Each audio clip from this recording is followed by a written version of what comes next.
Hello, ladies and gentlemen. It is your host with the biggest nose, Jay-Z Courtside, coming at y'all today on Monday, December 1st at 9 a.m. Eastern. First and foremost, y'all, happy Thanksgiving. I apologize for the lack of announcement regarding the no podcast, no episodes last Thursday and Friday. After the Pistons lost on Wednesday, I was somewhat depressed and I could not get out of bed to do the podcast. And more than that, I decided to actually help my fiance prepare for my future in-laws coming over for the weekend. I had a lot of cleaning to do, a lot of preparation to do. So I made the executive decision and decided to just not go live and record some episodes. If you guys were upset about that, be sure to join the Discord server. The link is all everywhere. It's all down below so that you could be updated on our daily schedule. Just so you guys know, we do these live Monday through Friday at 9 a.m. Eastern. Not many people record their podcast episodes live. So we do it, and, we may have some mistakes and some hiccups here and there. But regardless, we're here. It's a fresh week, Monday through Friday, 9 a.m. Eastern, live everywhere. In today's episode, we're going to be going over the winners and losers. Y'all know the energy that we always put out every Monday morning. We're going to be going over the winners and losers of the NBA weekend. Starting with the winners and ending it with the losers.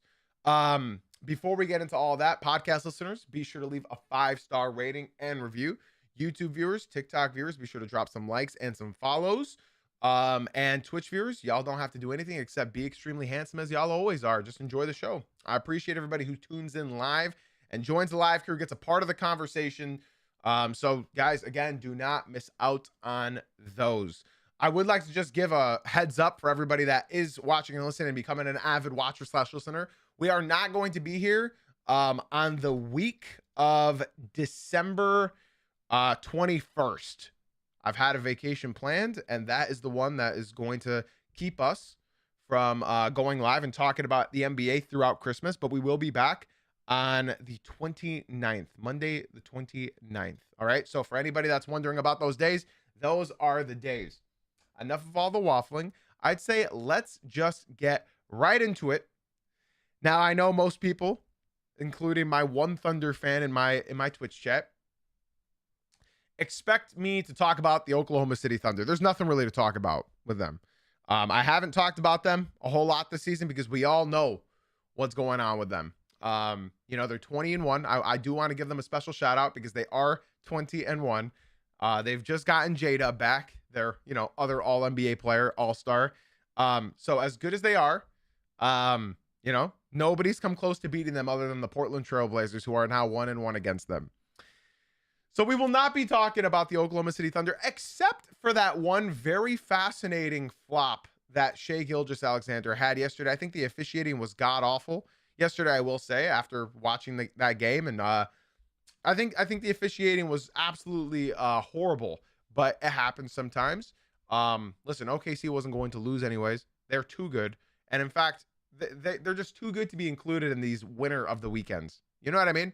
They're too good to be included. It's unfair to speak about them. So that's why up first we are talking about, honestly, my most disliked fan base in the entire NBA right now, and that is the first winner of the weekend, the New York Knicks. Now, as y'all know, I'm not a Knicks fan. I was until Knicks fans started disrespecting Pistons fans everywhere. No matter what the Pistons do, even though we haven't even played them this year, Knicks fans are always on Twitter insulting the Detroit Pistons. For some reason, the Pistons live rent-free in their heads, and I think the main reason being is because they know they didn't deserve to beat the Pistons last year.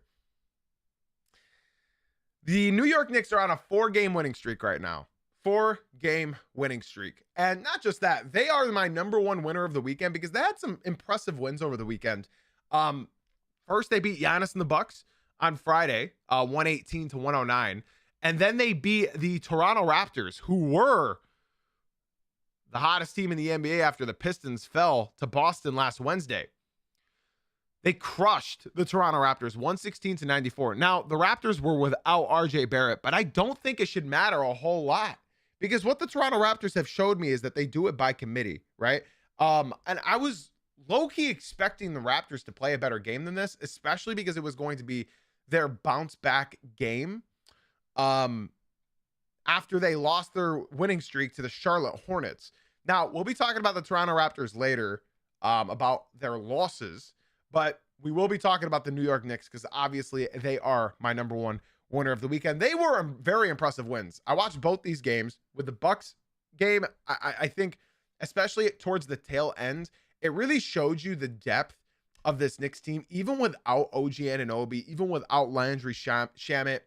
I think what this team is low-key like their unsung hero, and I think he's finally getting the hang of things, is Mikal Bridges. This guy defensively right now, he has stepped up even more defensively now that OG Anunoby has been out for this extended period of time. I believe it was the Toronto Raptors game. Yes, it is. He had 14 points, 3 rebounds, 3 assists, and just to round this all off, shooting 60%. He also mixed in 2 steals and 2 blocks. So Mikal Bridges is doing things that I honestly wasn't sure he could do on this roster. Now, I don't think he can do all this with OG Anunoby on the court, but right now, him doing it without him shows that he still has that ability in case something were to happen, especially in the playoffs, that Mikal Bridges could hold down the fort. I've been very impressed with Karl-Anthony Towns and Jalen Brunson up until the Toronto game. I think, yeah, they both had pretty bad games. Or I guess Cat had a good game, 8 for 15 with 22 points against the Raptors. I mixed the games up. Brunson didn't have a good game last night. He had 18 points, shot 6 for 19, 1 for 6 from 3. But that Milwaukee game was, I feel like, everything that sort of went wrong with them last year. Now they won. They beat the Bucks. They beat Giannis. They let Giannis drop 30, 15, and 8. Shot 10 for 14 from the field. But I feel like this game is sort of shows you the symbolism of what happened last year and what was the ultimate downfall of the New York Knicks. Yes, they lost to the Indiana Pacers, but if you just look at the box score of that Milwaukee game, and I feel like any basic game, this sort of happens with the Knicks a lot, where Jalen Brunson goes for 37, and then Karl-Anthony Towns only gets 9. He shot 2 for 8. I feel like Cat, if he doesn't get at least 15 shots, is sort of giving you these unaggressive games where he doesn't look that involved, and he did not look involved whatsoever in this game. He also had 2 turnovers. But usually when Cat is like sidelines or just looks disengaged, somebody else steps up. And that night, everyone stepped up. Deuce McBride had 19 points. Josh Hart had 19, and Mikal Bridges had 14. So the Knicks are doing it by committee right now. And I'd like to just point out their overall stats as a team right now. They are 5th in points scored per game, 2nd in rebounding, 10th in assists. So they're moving that ball. The one thing that the Knicks do not do is defense. They do not play defense. They're lights out offensively, but defensively, this team does not even try. Low key, the Knicks have gotten super lucky throughout the start of this season because teams are shooting poorly against them from deep. Now, typically, when a team shoots that bad from three-point land, you're going to win games. And that's sort of how these games have been going. If you guys remember the Chicago Bulls, they started 5-0 because their opponents couldn't shoot above 20% from the three-point land. And now that's sort of happening to the Knicks where they're saying, okay, you can get as many dunks and layups as you want. We're just going to outmath you. And that's what they've sort of been doing this year. And whether it's intentional or unintentional, it's working. The New York Knicks right now are not guarding the paint whatsoever. They are just saying, we're going to outmath you. We're going to lock up the perimeter. And that's what they're doing. I've talked about the Knicks a lot in giving them praise for having their honestly extremely impressive perimeter defense. This is without OG Anunoby, by the way. This is without that. So unlike the Bulls, who were trying to outmath their opponents, that was unintentional. The Bulls started 5-0 unintentionally. They didn't mean for that to happen. They were just luckily outmathing their opponents. The Knicks are actually, that's what Mike Brown has sort of instilled into this team. They're actually like going out there to try to outmath their opponents. They're 4th in 3-pointers made, 5th in 3-pointers attempted, and they're 9th in 3-point percentage. The perimeter defense that the New York Knicks have is probably the best in the NBA when they're fully healthy. When you have a Josh Hart hounding your best guard, when you have a Mikal Bridges long ass arms, when you have OG Anunoby's brick wall, like this team's perimeter defense is the best in the league. And that's why I think they made the Pistons even better. They made Cade Cunningham even better after that playoff series because they showed Cade what he's going to be seeing for the rest of his career until he has a good secondary ball handler. The Knicks force you to be uncomfortable on the perimeter, and that's sort of their shtick, you know? So even though I'm not a Knicks fan, even I have to give an enormous amount of props to Mike Brown and the coaching staff because defensively right now, yeah, they're not really trying all that much. Offensively, though, they are killing it. And I think come playoff time, you're going to start seeing a very, very interesting way in the way that this team works. Because right now, they don't seem to be trying all that much, especially on the road. Because if you look closely at their home stats versus their away stats, they are significantly different. They scored 8 points less a game on the road. They get 5 less rebounds on the road. They get 5 less assists on the road. They get 3 less steals. And their 3-point makes drop by 4. So this team on the road, they even shoot 12% from the free throw line, even worse. So yes, the New York Knicks are good at home, but right now on the road, they are not doing too hot. They lost in Orlando. They lost in Miami. They lost in Chicago, and then they lost in Miami. So yes, they're getting these losses, but it's sort of similar to like last year, right? Last year, everyone's critique about the New York Knicks was pretty simple. It was they haven't beat any championship contenders. They haven't beat any championship contenders. They've lost against the Knicks. They've lost against they lost against the Cavs. They lost against the Thunder. They lost against they weren't beating these championship contending teams. They haven't really done that this year yet, but instead now the spiel is that they're losing on the road. So I think the New York Knicks right now, they are second in the East. They're 2.5 games behind the Pistons. And the Knicks are looking good. It seems like they're starting to finally click, and that's all without OG Anunoby. You insert OG Anunoby, this team only gets scarier. This team only gets better. I think that this is only going to be like this. This is sort of scary because this might be the year where if it doesn't work, something scary is going to change for the New York Knicks. And that's not just me saying it. I think that's the overall consensus. If the Knicks don't at least make the finals, you're going to see some things change in New York.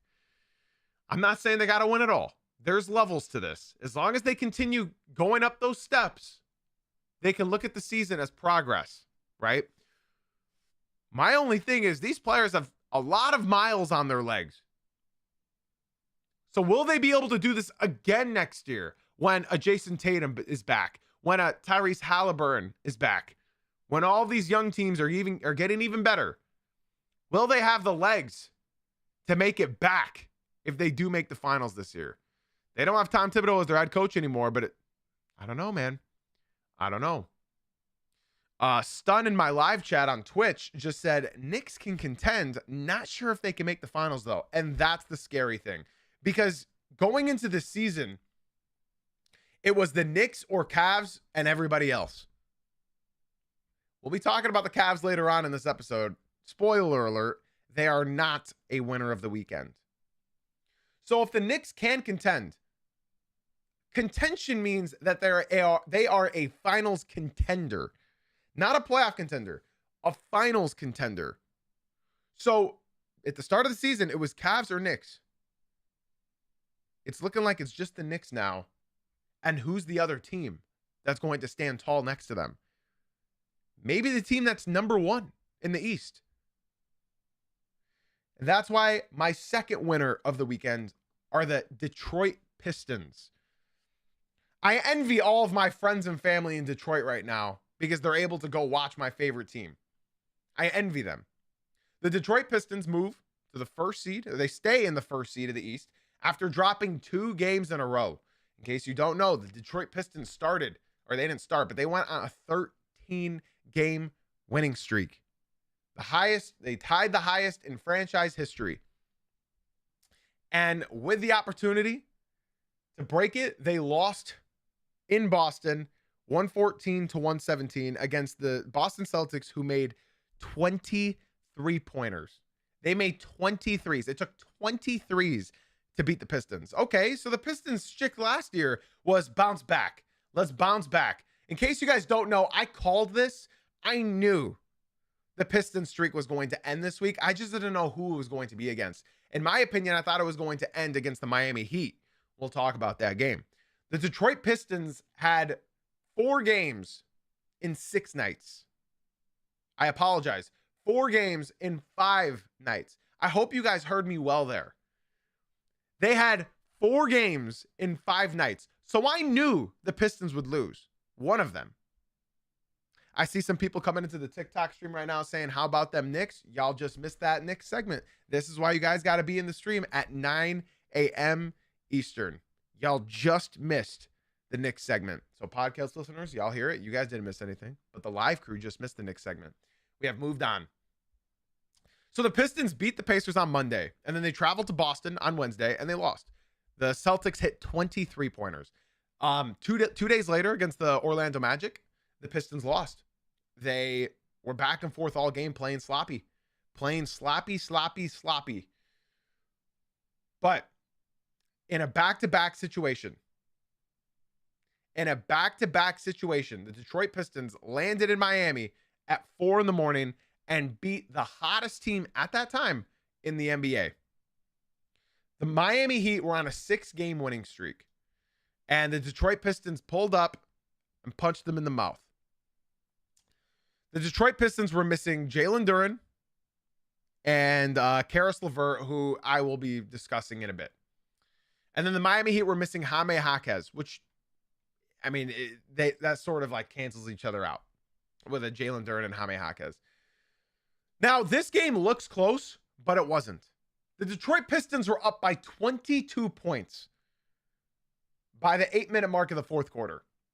And the Pistons did their Pistons things. They did what young teams do, and they just give away a lead because they don't care. They just give away a lead, and then all of a sudden it became a basketball game until Cade Parker Cunningham clutched up and hit the game-winning shot.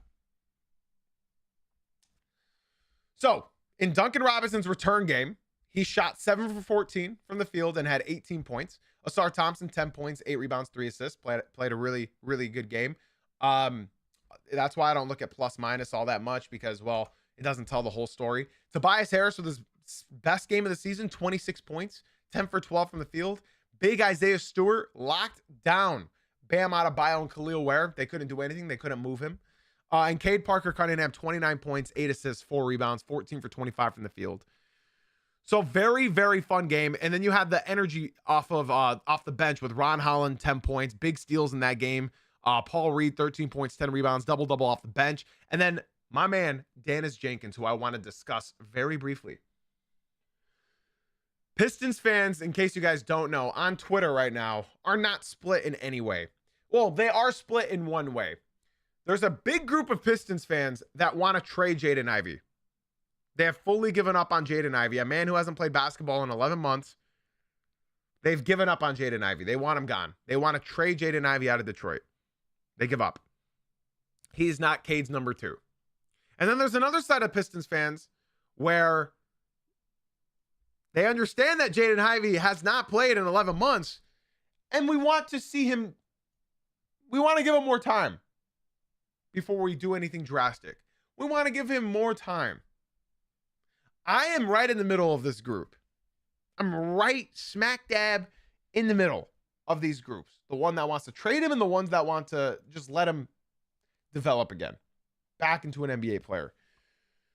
Now, that's not even my biggest issue with the Pistons right now because I can let that rock. My biggest issue is a man that the Pistons signed in the summer. I am so torn on Caris LeVert. I am beyond torn on Caris LeVert.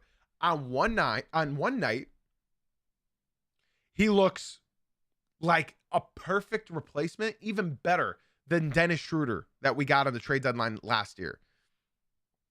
And then on some nights, Karis LeVert is a black hole. When he has the ball, nobody else is going to touch it.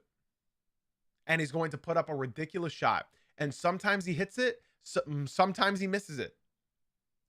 Karis LeVert is a very perplexing player. Defensively, he either looks incredibly engaged or he doesn't look engaged at all.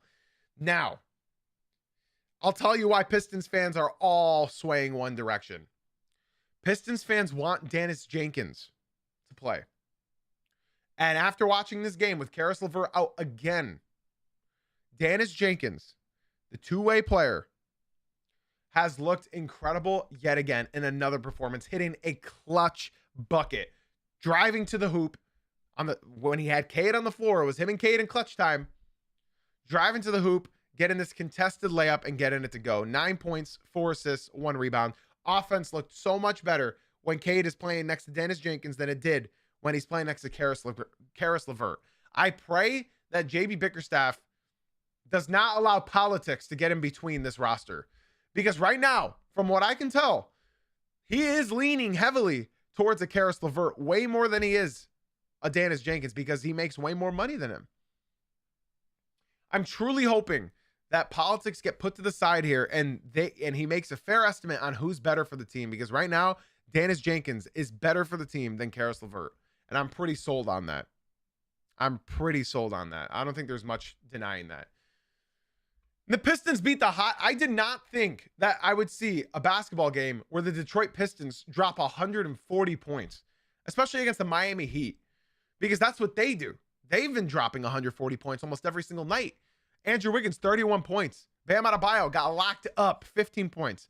Norm Powell, 28 points. Tyler Hero, 24 points. And he also gave up the game-winning bucket to Cade Cunningham. Davion Mitchell, 7 points and 3 big steals late. And I want to give a special shout-out to Nikola Jovic. Thank you for being you, my friend. 5 turnovers, 2 points, 1 for 3 from the field. Thank you, Nikola Jovic. And I'd also like to give a special shout out to Simone Fontecchio, former Piston. Eric Spoelstra has already given up on Simone Fontecchio. He didn't play. He didn't play a single second against his former team. So shout out Eric Spoelstra for understanding that Simone Fontecchio, if he's in a slump, which he was in a slump all season last year, is not beneficial to have on the basketball court. Because Simone Fontecchio does not play defense. And if he's not hitting threes, he's not bringing any value to the team. Yes, TikTok chat, 60% is getting locked up. Because if you watch the game, Bam Adebayo, every time he caught the ball, passed it right up. He did not want to shoot on Isaiah Stewart. And again, I do want to reiterate this again for any casual that is watching / listening. I have watched every second of Pistons basketball this year. And I can tell you firsthand, there are a couple players the Pistons do need to move that won't significantly change the team in a negative way. And I think that is a Karis LeVert. Now, would another team take that contract that we gave him? I'm unsure of that. I'm unsure. I'm truly unsure. Because off this small sample size of like the amount of minutes that Dennis Jenkins has played for the Detroit Pistons, they have looked significantly better. Not just like a fraction better. Anytime Dennis Jenkins is on the court, the Pistons are better. And Karis LeVert, like I said, he's a black hole. You don't know what you're going to get out of him every night. I'm not on the side. Like I said, there's two sides of Pistons fans right now that want Jaden Ivey gone and want Jaden Ivey to sort of work his way back into basketball shape. He played really good defense in this Miami game when it comes to Jaden Ivey. So I'd like to say shout out to Jaden Ivey. His defense looked really good against Miami. And then he had a big three as well in later in this game. I want Jaden Ivey to improve. It really is going to prove valuable to this basketball team, and we shall see.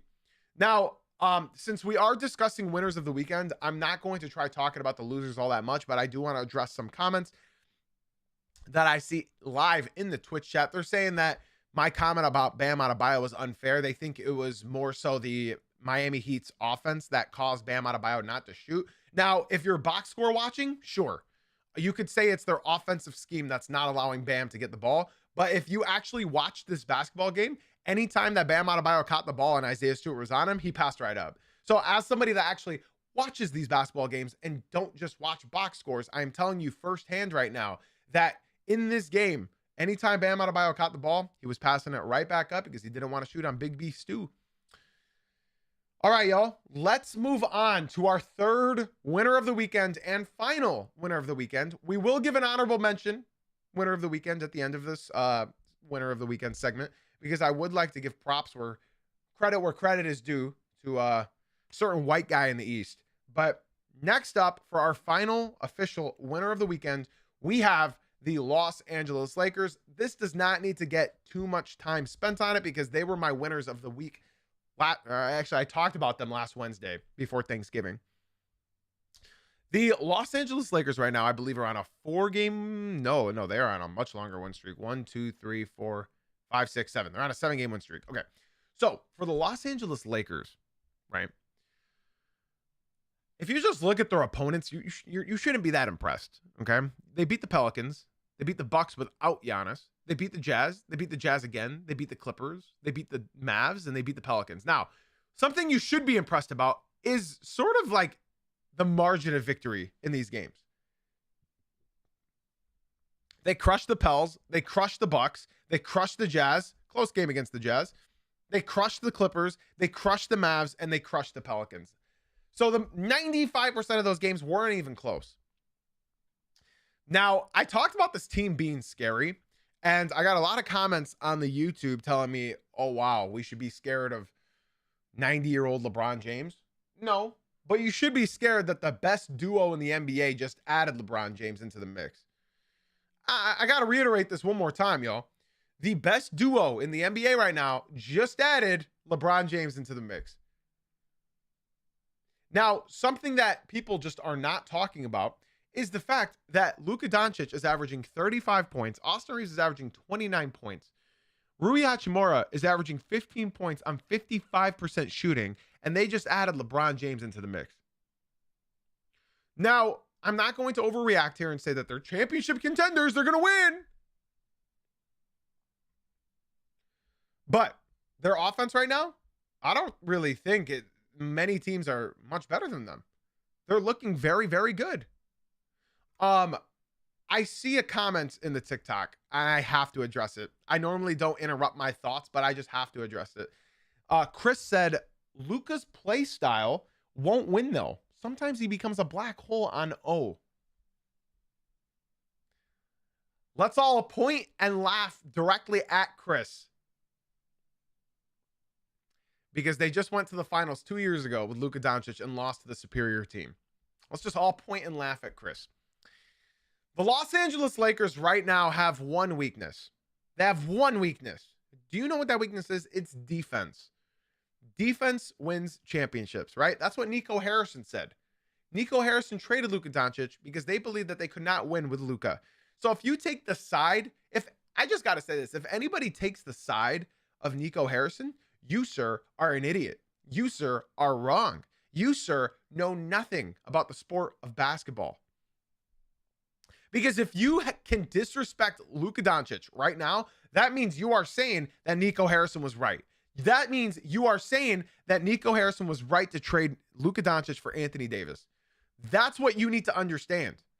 You cannot discredit Luka Doncic without giving props to Nico Harrison. This team is significantly better than last year. Offensively, they are much better than last year. It's still the regular season. They still haven't played that much competition. But what they are doing is showcasing that Austin Reeves is an all-star. Luka Doncic is all-NBA. Luka Doncic is an MVP. I'm talking like in contention to be MVP. DeAndre Ayton has proven everybody that he's not washed. DeAndre Ayton right now is averaging 16 points, 9 rebounds per game. And he's getting over a block a game. They said that he couldn't do that, and he's doing it. So you add all of this, mix it all, let it coagulate. Let it all coagulate. And they just added LeBron James. I don't care how old LeBron James is. He's turning 41 this month. I don't care. Because you are still adding the mind of LeBron James. Now, I'm not going to sit here and blow smoke up your arses and tell you that the Los Angeles Lakers are contenders. I believe the Denver Nuggets would beat them. I believe the Oklahoma City Thunder would smoke them. And honestly, as slow as they've been this year, I'm not ready to say the Wolves will crush them, but I still have the Wolves beating them. So with the offense that the Lakers have right now, I don't think that there's many teams that could outscore them. But come playoff time, ladies and gentlemen, come playoff time, you're going to see a different Luka. You're going to see a different LeBron. And unfortunately, I think you might see a little bit of a different Austin Reeves. I don't think Austin Reeves is going to be doing what he's doing right now unless LeBron James continues to truly step up. I think I love that comment. I love that comment in the Twitch chat. My man Stun, speaking of the Twitch, if you guys would like to talk to me more, be sure to come through to the Twitch stream. Love to have y'all come through and actually read all of your messages. I think this is a great comment that Stun just said on the Twitch. He said, LeBron is still LeBron, but does he have a long ass playoff run? I don't know. That's rough, but he still got it. LeBron James is not going for all NBA accolades this year. He's not trying to play the 65 game minimum. All right. He's not trying to play that 65 game minimum and get that all NBA award. He's not. So when you look at that, and LeBron's not playing any back-to-backs, LeBron can sort of coast. I saw a very interesting stat, ladies and gents, and I think that this is something that you guys should really let marinate in your head. Just let it marinate. All right. Very interesting stat. And I want you guys to listen because it's actually mind-boggling when I heard it last night. LeBron James, in his 23rd NBA season, has never had two teammates while he's sitting out score 30 points in a game. Never. He's never had two teammates when he sits out have scored 30 points in a game. One time with Dwayne Wade and Chris Bosh. And it's happened already multiple times with Austin Reeves and Luka Doncic this year. Now I see a Celtics fan saying LeBron is washed. And what's funny is LeBron's plus minus this year. You, sir, that is why your Boston Celtics are not going to make the playoffs. They'll make play-in, but that's why they are not going to make the playoffs. Because you sound like an entire goofball. Anybody that looks at plus minuses without watching the games, your opinion means nothing to me. Because I watch these games. And I was watching the game last night, and I've been watching almost every Lakers game throughout the season. And from what I'm seeing, Luka Doncic has looked absolutely on a mission. He has looked beyond what he's looked like in his past 7-8 years in the NBA. I think the Los Angeles Lakers are going to look very interesting going into the playoffs. I'm not here to say that they're going to be a championship contending team, but what I will say is if I'm the Rockets, if I'm the Nuggets, if I'm the Spurs, if I'm the Warriors, if I'm any of those teams, I would not want to face the Lakers in the first round of the playoffs. I would not want that. Ever. I would not want to see Luka Doncic and LeBron James and now Austin Reeves on the other side of the court. Again, I got to reiterate, y'all. LeBron is the third best player on this team. This is a dream come true for LeBron James in year 23. Austin Reeves averaging 29 points per game. Luka Doncic averaging 35 points a game. This is a dream for LeBron. He's been wanting this for years, and now he's got it. Now he's got it. I see TikTok chat saying, bro, can we talk about the team that's 20-1? Should have been here at 9 a.m. Eastern. That's all I can say. Or just tune into the Spotify and Apple podcast. All right, guys. We are going to move on to our next segment, which is the losers of the weekend. We talked about the winners. I do want to give an honorable mention, an honorable winner of the weekend to my white boy in Boston, Peyton Pritchard, making sure that they beat a team that they really had no business beating, but they got out coached and outworked. Peyton Pritchard dropping 42 points. Fast PP going crazy. 42 points. Incredible. Incredible outing from Fast PP. That was my honorable mention. I would like to move on to our losers of the weekend. Shout out to everybody in the YouTube. Shout out to everybody in the TikTok. And the most ginormous shout out, the absolute monstrosity, big, ginormous, huge, magnificent shout out to everybody in the Twitch stream. You guys are absolutely gorgeous, and I love y'all so very much. Thank you for watching and hanging out and becoming a part of the show. Final shout out to the podcast listeners. Leave a 5-star rating and review. If you're watching live, be sure to drop a like. If you're on Twitch, all you guys got to do is sit there and look handsome. All right, let's move on to our losers of the weekend. And up first, I have a team that I was just talking about. They had 42 points from Fast PP drop on the top of their dome, the Cleveland Cavaliers. Now, I don't relish in this. I relish in it a little bit. The Cleveland Cavaliers are now on a 3-game losing streak. Okay, they lost against the Toronto Raptors, and then they had 5 days to recuperate, 5 days to collect themselves, and they come back and follow it up with another loss in Atlanta. Okay, the Cleveland Cavaliers have lost 2 straight. They were against some pretty, hot, decent teams, right? Surely they can beat the Boston Celtics. And then they allow Fast PP to drop 42 points on their heads. And they lose again. All I can say about the Cleveland Cavaliers is, can somebody please remind me why it is they fired JB Bickerstaff for Kenny Atkinson? Give me a second. Let me take a sip of my coffee. All right. All the critiques that I saw about JB Bickerstaff are now getting thrown at Kenny Atkinson, when I think they should be pointing it in another direction.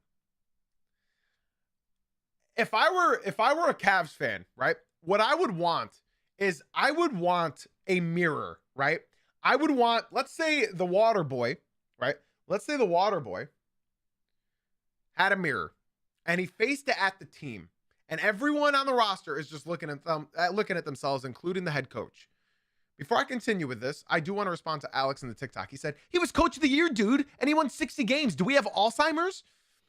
I think we all understand that JB Bickerstaff deserved coach of the year last year, not the Cleveland Cavaliers. I think we all agreed. They more than tripled their win count last year, something no team in the NBA has ever done, and he turned a team that lost the most games in a row with 28 games lost in a row, and then he turned them around. They were over a 40-win season. So let's say the water boy has a mirror pointed at the entire team, including the coaching staff. A big shout out to B Carter that just came through to the Twitch stream. Massive shout out to B Carter in the Twitch stream. When that mirror, sorry, I keep getting distracted. When that mirror is faced against the entire team, and you are seeing everyone from Donovan Mitchell, from Victor Wembanyama, or sorry, I said Victor Wembanyama, from Evan Mobley to Donovan Mitchell to Darius Garland to Dean Wade to Larry Nance Jr., everybody. Let's say you see everyone. Who looks like the odd man out? I'm talking on the floor and in that mirror. Because I sort of see a combination of two. Now, I'll give you guys a second to just think, right? The obvious answer is Darius Garland. And I'm here to tell you, it's not just Darius Garland. Because they're sort of... Thank you, TikTok. Thank you. Unfortunately, my eyes are pointed at 3 people. The number one is Jared Allen. They should have moved from him during the offseason. Apparently, they shopped him, and the offers weren't that good. But Jared Allen, we saw what he did in the playoffs. We saw his famous line about the lights got too bright. Just wait. I'm not done yet. Jared Allen is at the center of it. Darius Garland is at the top of it. And unfortunately, I have to look at Evan Mobley, number 1. Now, let me explain. I love this comment from my homie Grizz in the Twitch stream. He said Pritchard was waving off Jaylen Brown because he had Darius Garland on him and he knew it was a mismatch. Exactly. So let me talk about the three-headed dragon real quick. And it's not a good three-headed dragon. All right. So by the way, if anybody gets upset with what I'm talking, no, I am not a Lakers fan. I'm a Pistons fan. So it's a three-headed dragon, and it's an unfortunate aspect of the three-headed dragon. So let me explain real quick, y'all. Jared Allen, when he's on the court without Evan Mobley, looks incredible. Jared Allen, when he's on the court with Darius Garland and Evan Mobley, does not look good. Jared Allen, when he's on the court with just Darius Garland and not Evan Mobley, looks good. So when you look at all of these plus minuses and you look at all of the efficiency rating of this Cleveland Cavaliers team, I promise you, I do watch this team a lot. So now let's look at what's wrong with this team. Last night, the Cleveland Cavaliers decided to have Donovan Mitchell pass the ball in for the game-winning shot, and they passed it to Evan Mobley. Donovan Mitchell looked very upset. Donovan Mitchell looked incredibly angry and didn't want to talk post-game because Donovan Mitchell, as we all know, is a top 3 clutch player candidate of the year. Every single year he's in the NBA. Donovan Mitchell is that good. Now, let's talk about the faults on the offensive end. That ball should not have went to Evan Mobley. I've always talked about how Evan Mobley does not get used in the fourth quarters. Evan Mobley last year was not even in the top 100 players in usage rates in the fourth quarter. He was the only player of his caliber that won as many games as he did, and he wasn't in the top 100 for usage rates in the fourth quarter. I'm here to tell you that Evan Mobley cannot be a 1 in this NBA. I know he's still young. He has not shown me a single season where he is a 1 in the NBA. And when Kenny Atkinson forces him to be that 1, it doesn't work. He is a pick and roll guy. He is a pick and pop guy. Evan Mobley is a great player. He's a great talent. But why are his stats limited to 18 points and 8 rebounds? Evan Mobley has got lapped by Jalen Duren, a center in the NBA that I completely wrote off as I'm a fan of that team. I'm a Pistons super fan. I have in my entire life. Why did Jalen Duren lap Evan Mobley? It's because of how they're using him. With the way that Evan Mobley is working, right? Last night he had 27 points and 14 rebounds, his best game of the season. His best game of the season, and he only won Defensive Player of the Year last year because of who was injured. We all know. He did not deserve DPOY, but because of the stupid 65 game restriction, he won. And that's not to discredit him. That's to credit Victor Wembanyama for averaging 4.5 blocks per game. Now I want to talk. I've already talked about Jared Allen. I talked about Evan Mobley, and now I want to talk about Darius Garland. People talk about Darius Garland as if he is the 1-2 punch that the Cleveland Cavaliers need. Garland plays negative defense. Negative defense. Absolutely horrible defense. So now, what do we do here? What do we do about this team now, right? Because when you look at this team, people said, get ready. Evan Mobley plays better when Darius Garland is on the court, correct? People tell me that all the time. My best friend who's a Cavs fan tells me that Evan Mobley steps up when Darius Garland is on the floor. So why is it that Cavs fans want to trade Darius Garland? Everyone is on the trade Darius Garland train. Nobody wants to look at it the other way. I need to understand why it is that Donovan Mitchell cannot be the setup man for Evan Mobley. Why can we not do this? Why is Donovan Mitchell not getting the fingers at it? Is it because he's averaging 30 points a game? Why are we not utilizing a 1-2 punch with Donovan Mitchell and Evan Mobley? You tell me why. I truly want to understand. My podcast listeners, I am just scanning all of my live chats right now, hoping that I could see some more intellectual comments in the Twitch stream. I truly want to understand, why can Donovan Mitchell not be that 1-2 punch? Why can Cade Cunningham, who's not your traditional point guard, and Jalen Duren be one of the best 1-2 punches in the NBA, but Donovan Mitchell can't make that extra pass to his cutting big man or to his popping big man? Something is not making sense, because why do they need Darius Garland to set up Evan Mobley? I see some comments saying that's not his game. Donovan Mitchell plays too much selfish ball. Garland overall can elevate the team. So why is it? You just answered my question. So why is it that you guys want Darius Garland to get traded. So when you look at this now, right? I did, Jamil. So when you look at this team, what is wrong? Did the Pacers truly snatch the soul of the Cleveland Cavaliers? What is wrong? There's 100 of you right now in the TikTok stream, and I'm truly trying to understand what is wrong with this team. Why do we want Darius Garland traded? I see Mobley isn't aggressive enough, and Mitchell doesn't believe in him, and that's what I believe. That is what I believe.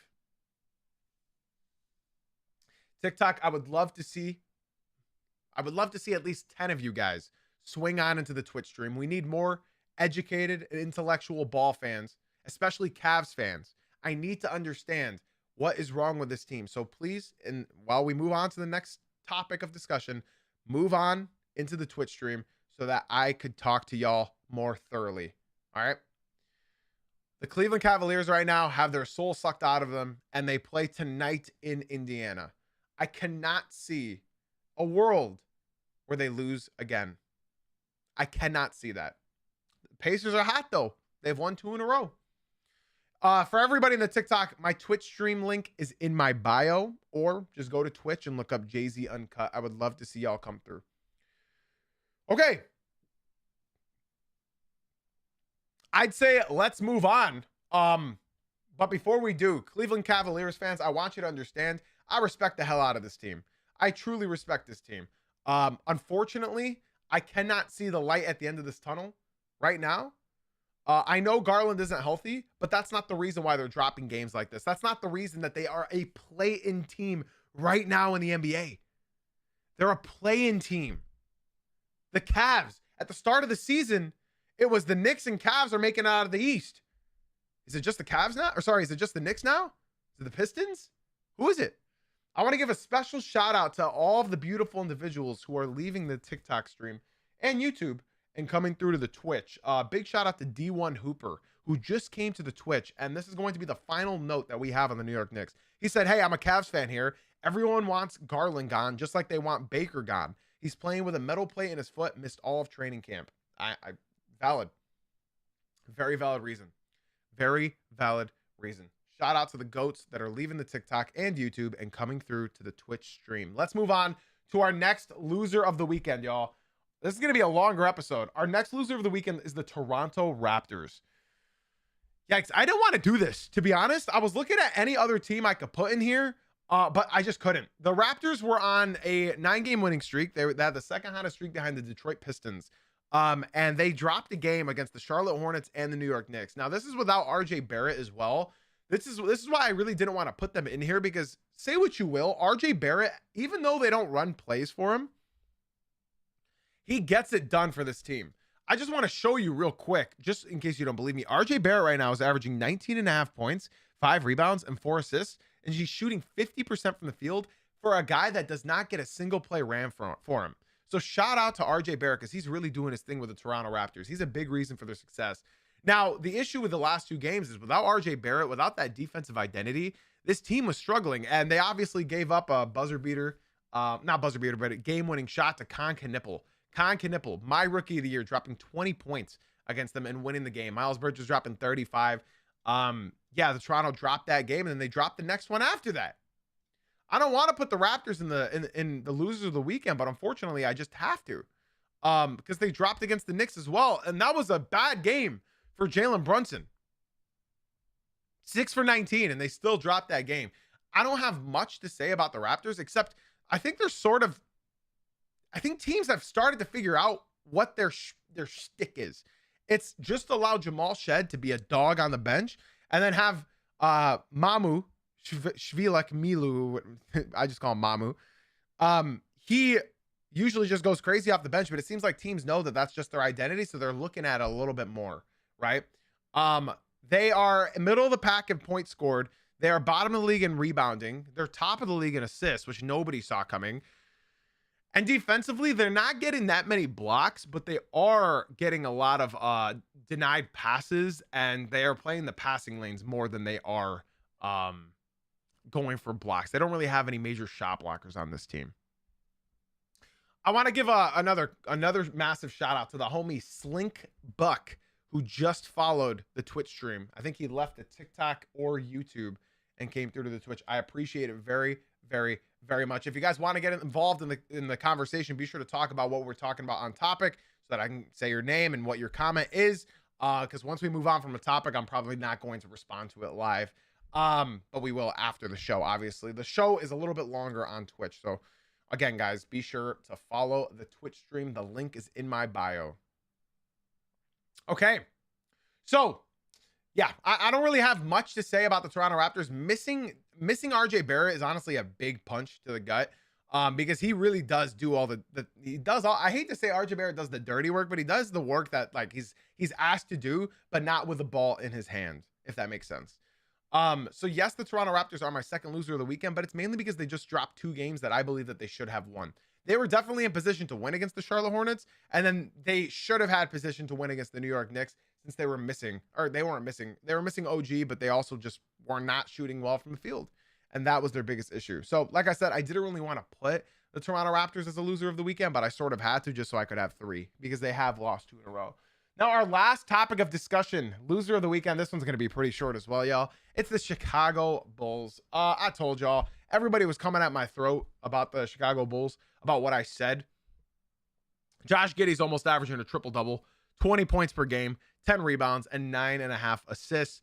I told y'all, man, they've lost 3 in a row, and they're against horrible teams. In fact, the worst teams in the NBA. They lost against the Pelicans. They lost against the Hornets. They lost against the Pacers. Their most recent win came against the Wizards. So when I tell you, yes, I was right about the Chicago Bulls, I told y'all, man. I told y'all. They were purely lucky when it came to that winning streak because their opponents were shooting 20% from the three-point land. At the first game, if the first 5 games of the season, their opponents were shooting 20% from 3. Of course they went on a win streak. The teams were shooting worse than they did in the 80s. Chicago Bulls, they are my final loser of the weekend. And they got a tough schedule up ahead as well. They got the Magic.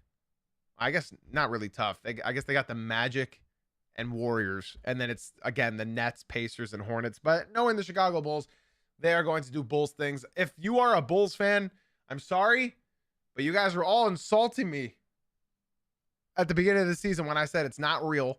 This is the fakest 5-0 win streak that I've seen to date. That's not to be a hater. That's just looking at pure stats alone. When a team is shooting that bad, like historically bad, like a team has never had an opponent shoot less than 20% from 3 for 5 games in a row since 1984, that is telling how historically bad and historically lucky they were to start 5-0. So my apologies, Bulls fans. You guys are stuck in poverty yet again, middle of the pack. You're going to sell your tickets. You're going to get fans in the arena. You're going to get excited about a couple game winners throughout the year. But unfortunately, your ownership does not care. As long as the money's coming in, all is good, baby. They don't care about anything else. They don't care that they have the most famous sports logo in the world. They don't care that they have one of the most prestigious franchises in the entire world. They don't care. As long as they're selling those tickets, those popcorn, and the overpriced beverages, they do not care. And that is going to do it. My biggest loser of the weekend obviously was the Cleveland Cavaliers. I think they'll turn it around. I don't think the Cavs are going to stay a play-in team with how weak the East is. I think they'll climb back up. I think they'll get a playoff spot. I just think right now it's not looking good. And hopefully the Cavs can turn it around because I mean, I love a good division rival. I'd love to see the Pistons and Cavs going back and forth. We'll see. I love that question. And I think that's something that we'll talk about when we get a little bit further into the season with Tyler Hero on the court. PD Bando, he said, is Hero being back in the starting lineup hurting or helping Miami? That's a great question. And we'll talk about it soon. I see a lot of people complaining about the spam and whatnot in the TikTok stream. I would like to give special shout outs to everybody who came through to the Twitch stream from TikTok, from YouTube. If you guys do enjoy these streams, we go live at 9 a.m. Eastern on TikTok and YouTube, but we are live Monday through Friday at 8:30 a.m. Eastern. So we are going to conclude today's episode with the winners and the losers. It was a long one, man. 55-minute episode. All right. Be sure to tune in tomorrow morning. Drop a follow so that you can obviously be here at 9 a.m. sharp. And yeah, if you guys want more stream, if you guys want to get involved in the show, be sure to follow the Twitch stream. The link is in the bio, everybody. The link is in the bio. When you come through, let me know what fan you are, of what team. I'd love to get to know y'all more. And yeah, we need more people to talk hoops with. So be sure to swing on into the Twitch stream. Jay-Z Uncut. The link is in my bio. TikTok. Have a beautiful day. Podcast listeners, be sure to leave a five-star rating and review. YouTube, Twitch, everybody have a blessed day. We're still live on Twitch. So if you guys do enjoy these podcast episodes, be sure to follow whatever platform you're watching on. And be sure to swing on into the Twitch stream. I got nothing left to say, y'all, except for thank you for being here. Thank you for being you. And as always, guys, thanks for watching / listening. I'll see y'all on the Twitch stream, hopefully. Have a blessed day, everybody.